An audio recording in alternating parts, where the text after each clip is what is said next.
অসংখ্য মানুষকে আমার জীবনে আমি হত্যা করেছি।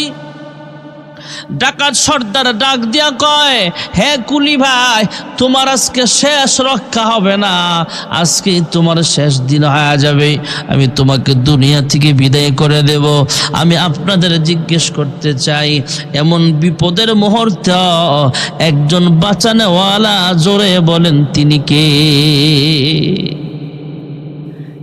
এই বিপদের মুহূর্তে যিনি আমাদেরকে বাঁচাতে পারেন তিনি হলেন একমাত্র আল্লাহ।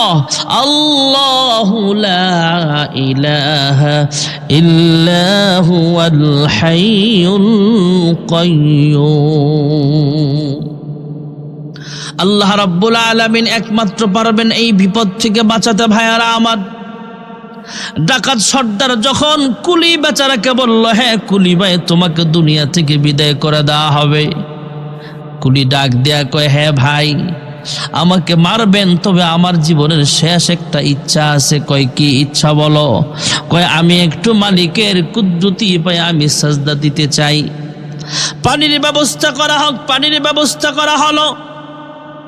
কুলি ভাই ওযু বানালেন, 2 রাকাত নামাজে দাঁড়ায় যাবে, ওযু করতেছে। আর ডাকাত সর্দার ডাক দিয়া কয়, হে কুলি, নামাজ পড়া কোনো লাভ নাই, এই জঙ্গলের ভিতরে তোমাকে বাঁচানোর জন্য কেউ আসবে না। তোমার মতো কত মানুষ মৃত্যুর আগে 2 রাকাত নামাজ পড়েছিল, কেউ বাঁচতে পারে নাই, তুমিও কিন্তু বাঁচতে পারবা না। ডাকাত সর্দার যখন নামাজিকে এই কথাগুলো বলতেছে, নামাজি ডাক দিয়া কয়, হে কুলি ভাই, হে ডাকাত সর্দার, আমাকে তুমি দুনিয়া থেকে বিদায় করে দিবা, অসুবিধা নাই, তবে আমার শেষ ইচ্ছাটা পূরণ করতে দাও, নামাজ পড়তে দাও। সব নামাজি কিন্তু এক না। আমি আল্লাহর কুদরতি পায়ে 2টা সাজদা দিয়ে দেই, 2 রাকাত নামাজ পড়িয়ে নেই, এরপরে তোমার যা মন চায় তুমি করতে পারবা।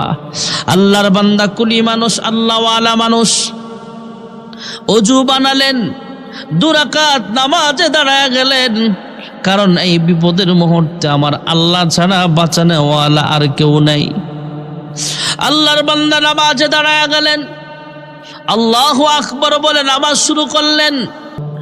আল্লাহওয়ালা কুফায় বসবাস করে কুলি মানুষ, এই কুলিটাও নামাজি, 5 ওয়াক্ত নামাজ পড়ে।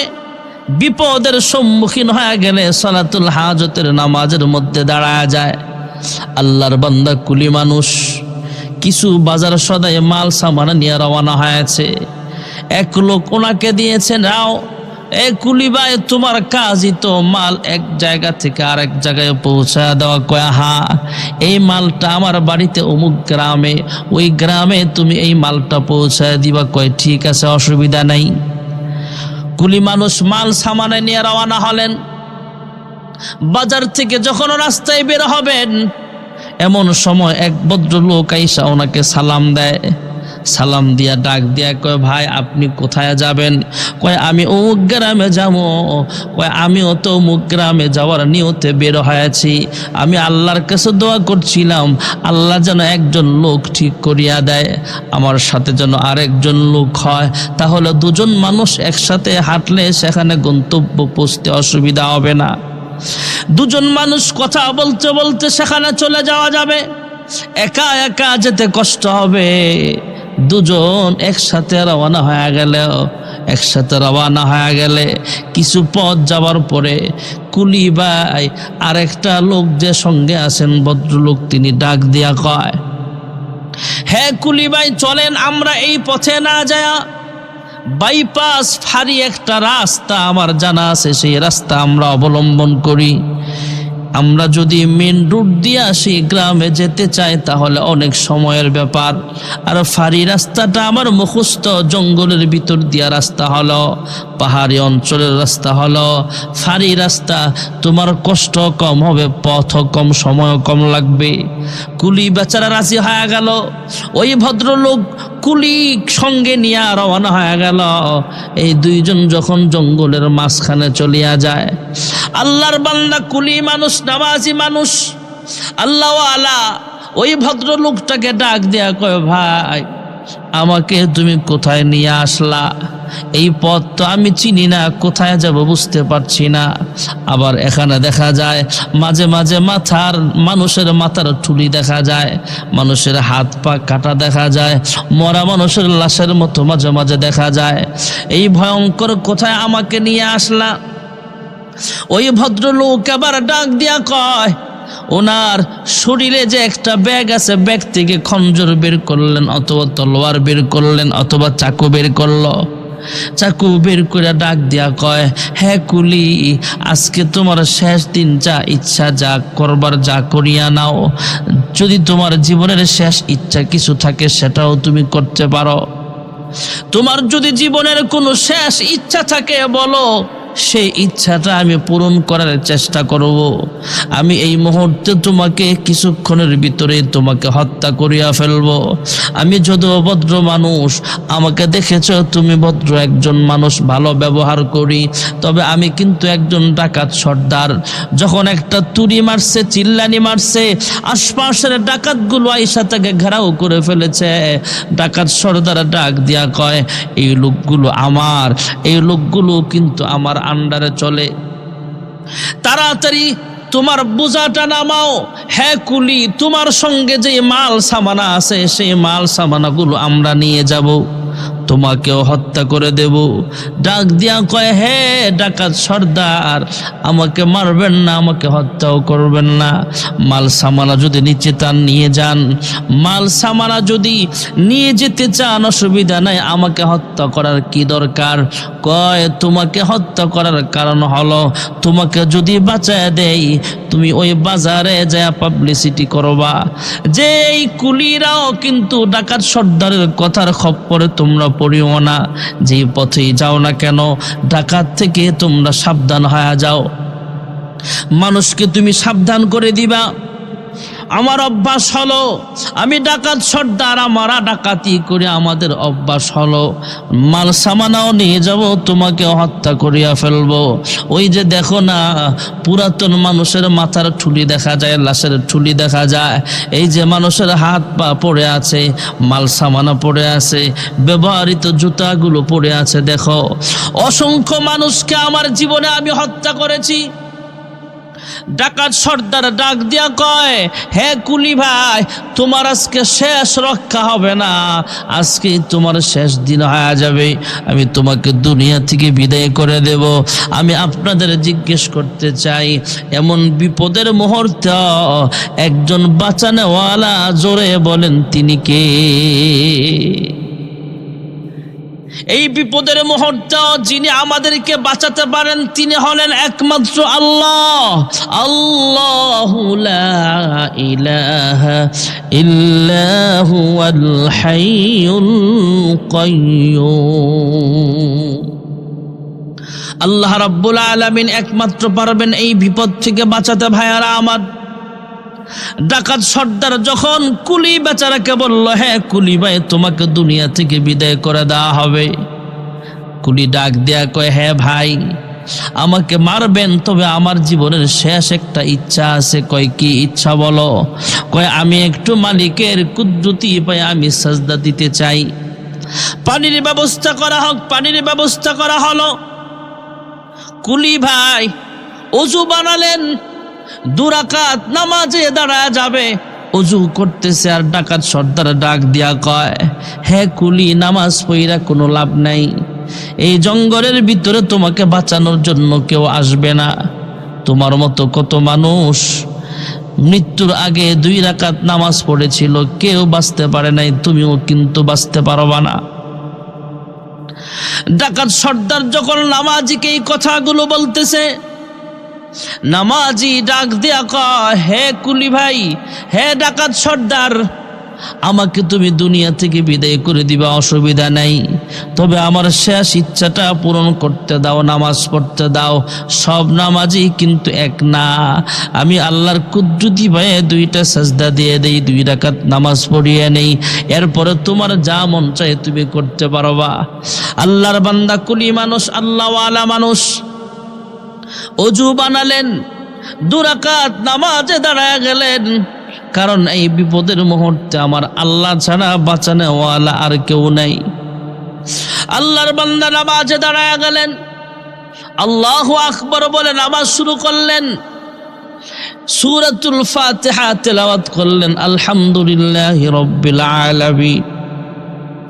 কুলি হলো সে কিন্তু একজন আল্লাহওয়ালা মানুষ। এক রাকাত নামাজ শেষ, দ্বিতীয় রাকাত নামাজ শুরু হয়ে গেছে, 2 রাকাত নামাজের রুকু শেষ, সাজদা শুরু হয়ে গেছে।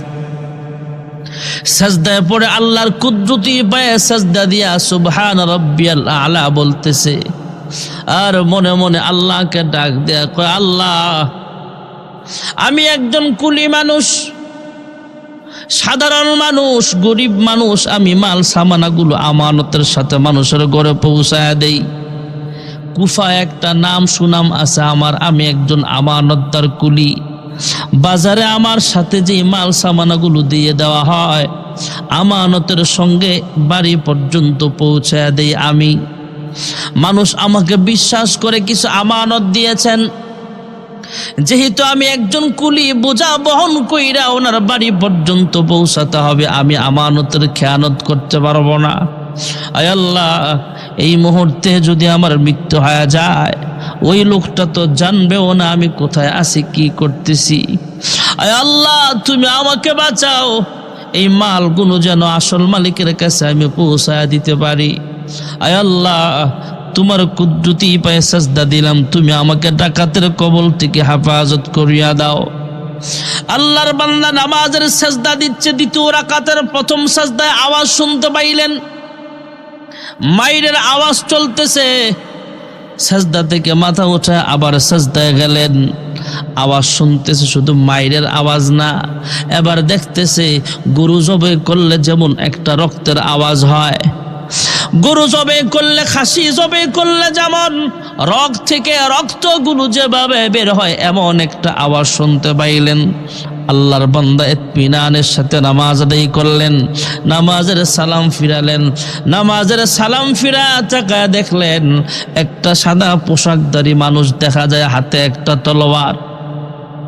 সেই সাদা পোশাক পরিহিত মানুষটা হাতে একটা তলোয়ার ডাকাত সর্দারকে দুনিয়া থেকে বিদায় করে দিয়েছে। আল্লাহর বান্দা কুলি মানুষ ডাক দিয়া কয়, হে ভাই, আপনি কে? আপনার পরিচয় কি? কুফায় কখনো আপনাকে আমি দেখি নাই, আপনি কোন এলাকার মানুষ? আপনাকে আমি জিজ্ঞেস করতে চাই, আপনার পরিচয় জানতে চাই, আপনি কোথা থেকে আসলেন? একটু আগেই তো ডাকাত আমাকে হত্যা করার জন্য প্রস্তুত ছিল, তলোয়ার হাতে নিয়া, খঞ্জর হাতে নিয়া।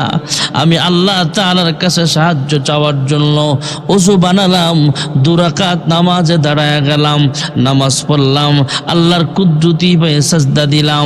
দ্বিতীয় রাকাতের সাজদার মধ্যে কি যেন আওয়াজ পাইলাম, সালাম ফিরায়া বুঝতে পারলাম আপনি এই ডাকাতকে দুনিয়া থেকে বিদায় করে দিয়েছেন, ডাকাতের কবল থেকে আমাকেও বাঁচায় দিয়েছেন। কে আপনি? আপনার পরিচয় কি? কোথা থেকে আসলেন? সাদা পোশাক পরিহিত তলোয়ার হাতে নিয়ে যে লোকটা ডাকাতকে হত্যা করেছে, এই লোকটা ডাক দিয়া কয়, হে কুলি ভাই, আমাকে দুনিয়ার কোনো মানুষের মতো দেখা গেল, আমি দুনিয়ার কোনো মানুষ নই, আমি হলাম আসমানের রহমতের ফেরেশতা। জোরে কোন সুবহানাল্লাহ। আল্লাহর কোনো বান্দা বান্দি যদি বিপদের সম্মুখীন হয়ে যায়, নামাজে দাঁড়ায় যায়, আর আল্লাহর কাছে দোয়া করে, আল্লাহ আমাকে তুমি হেফাজত করো, তখন আল্লাহ তাআলা আমাকে পাঠায় দেয়। তুমি যখন নামাজে দাঁড়ায় গেলা, সাজদায় পড়ে আল্লাহর কাছে চাইলা, আয় আল্লাহ আমাকে ডাকাতের হাত থেকে রক্ষা করো, হেফাজত করো, আল্লাহ রাব্বুল আলামিন আমাকে পাঠিয়েছেন। নামাজ শেষ না হতে হতেই, নামাজ শেষ হলেই তো ডাকাত তোমাকে হত্যা করে ফেলতো। নামাজের সালাম ফিরাবার আগে আল্লাহ রাব্বুল আলামিন আমাকে পাঠায়া দিয়েছেন, আমি দ্রুত গতিতে তোমার কাছে পৌঁছালাম, ওই ডাকাতকে দুনিয়া থেকে বিদায় করে দিলাম, আর তোমার মতো একজন কুলি আল্লাহওয়ালাকে ডাকাতের বিপদ থেকে, ডাকাতের কবল থেকে আমার উসিলায় আমার আল্লাহ তোমাকে বাঁচায়া দিছে। আল্লাহ রাব্বুল আলামিন নামাজি বান্দা বান্দিকে অনেক সেভ করেন, অনেক জায়গায় হেফাজত করেন, বিপদ থেকে রক্ষা করেন। যেই ব্যক্তি 5 ওয়াক্ত নামাজ সময় মতো আদায় করবে তার রিজিকের অভাব আমার আল্লাহ দূর করিয়া দেন। আমরা যারা 5 ওয়াক্ত নামাজ সময় মতো আদায় করি, আল্লাহর হাবিব রাহমাতুল লিল আলামিন বলেন, তোমরা যদি সময় মতো 5 ওয়াক্ত নামাজ রীতিমতো আদায় করো, মহান রব্বুল আলামিন তোমাদেরকে দুনিয়ার জমিনে রিজিকের ব্যবস্থা করিয়া দিবেন। রিজিকের অভাব অনটন আমার আল্লাহ তাআলা দূর করিয়া দিবে। আমরা দুনিয়াতে যে কাজই করি না কেন, দুনিয়াতে কেউ রিক্সা চালায়, কেউ ড্রাইভারি করে, প্রাইভেট কার চালায়, কেউ বিমানের পাইলট, কেউ হালাল বিজনেস করে, ব্যবসা বাণিজ্য করে, কেউ গাড়ি চালায়, কেউ ঠেলা গাড়ি চালায়, কেউ কৃষক, কেউ দিনমজুর। আমরা হালাল রিজিক অন্বেষণের জন্য যেই কাজই করি, রিজিকের তালাশে তো বের হই।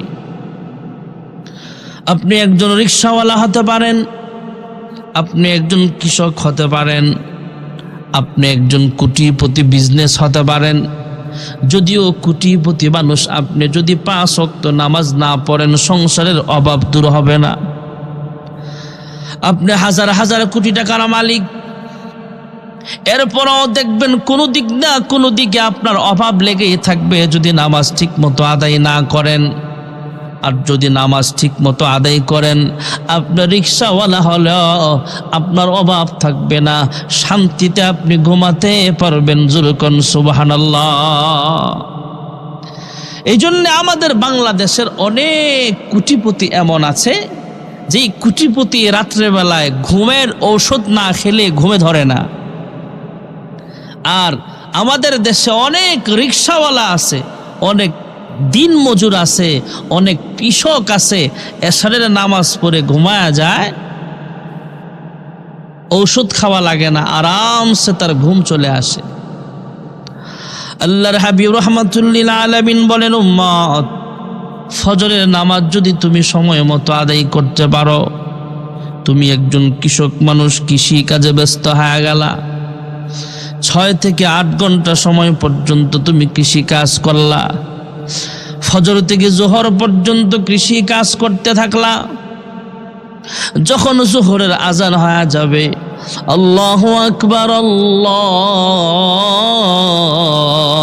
আকবার, জোহরের আজান হয়ে যাবে, কৃষি কাজ থামায়া তুমি নামাজের মুসল্লায় দাঁড়ায় গেলা। আল্লাহর হাবিব বলেন, ফজর থেকে জোহর পর্যন্ত তুমি কৃষি কাজ করলা, ওই কৃষি কাজটাও বৃথা যাবে না, নেকের পাল্লায় ওজন আমার আল্লাহ করিয়া দিবে। তুমি একজন রিক্সাওয়ালা মানুষ, ফজরের নামাজ সময় মতো আদায় করে রিক্সা নিয়ে বের হয়ে গেলা, লম্বা চূড়া সময় জোহর পর্যন্ত তুমি রিক্সার ড্রাইভারি করলা। যখন আজান হয়ে যাবে, নামাজের জন্য তুমি রিক্সাটা থামায়া মসজিদের সামনে থামায়া নামাজে শরীক হয়ে গেলা। আল্লাহর হাবিব বলেন, হ্যাঁ উম্মত, ফজর থেকে জোহর পর্যন্ত রিক্সার ড্রাইভারি করলা, ওই ড্রাইভারি করতে যেই সময়টা ব্যয় করলা, এই সময়টাও নেকের পাল্লায় ওজন হয়ে যাবে। যেরকম সুবহানাল্লাহ। আপনি একজন হালাল বিজনেসম্যান, হালাল ব্যবসা করেন, একজন দোকানদার মানুষ, জোহর থেকে আসর পর্যন্ত দোকানদারিতে ব্যস্ত হয়ে গেলেন। যখন আসরের নামাজের আজান হয়ে যাবে, নামাজে রওনা হয়ে গেলেন, নামাজ ঠিক মতো আদায় করলেন। আল্লাহর হাবিব বলেন, হ্যাঁ উম্মত, ফজর থেকে জোহর, আসর থেকে মাগরিব, জোহর থেকে আসর, এই সময়টা দোকানদারিতে ব্যস্ত ছিলা, ওই সময়টাও নেকের পাল্লায় ওজন আমার আল্লাহ করিয়া দিবে। আপনি এমনই ভাবে আসর থেকে মাগরিব পর্যন্ত হালাল ব্যবসা করলেন, মাগরিব থেকে আসা পর্যন্ত আপনি একজন চেয়ারম্যান মানুষ, ইউনিয়ন পরিষদে বসলেন, আপনি একজন সংসদ সদস্য, সংসদ ভবনে বসলেন, জনগণের খেদমতটাও সুন্নত তরিকায় করলেন। আল্লাহর হাবিব বলেন, যখন আসরের নামাজের আজান হয়ে যাবে, নামাজটা তুমি ঠিক মতো আদায় করবা, তোমার সংসদ ভবনের বসাটাও ইবাদত গণ্য হয়ে যাবে। আল্লাহর হাবিব বলেন, উম্মত, এশারের নামাজ পড়ে তুমি সুন্নত তরিকায় যখন ঘুমায়া যাইবা, ফজর পর্যন্ত লম্বা চূড়া সময় ঘুমাইলা, যখন ফজরের আজান হয়ে যাবে, আসসালাতু খায়রুম মিনান নাওম, সারা রাত্র ঘুমাইলা, ফজরের সময় তুমি ফজরের নামাজ সময় মতো আদায় করলা, সারা রাত্রের ঘুমটাও বিতা যাবে না। নেকের পাল্লায় ওজন দিয়া আল্লাহ তাআলা আপনার নামটা জান্নাতের খাতার ভিতরে আমার আল্লাহ উঠায় দিবে।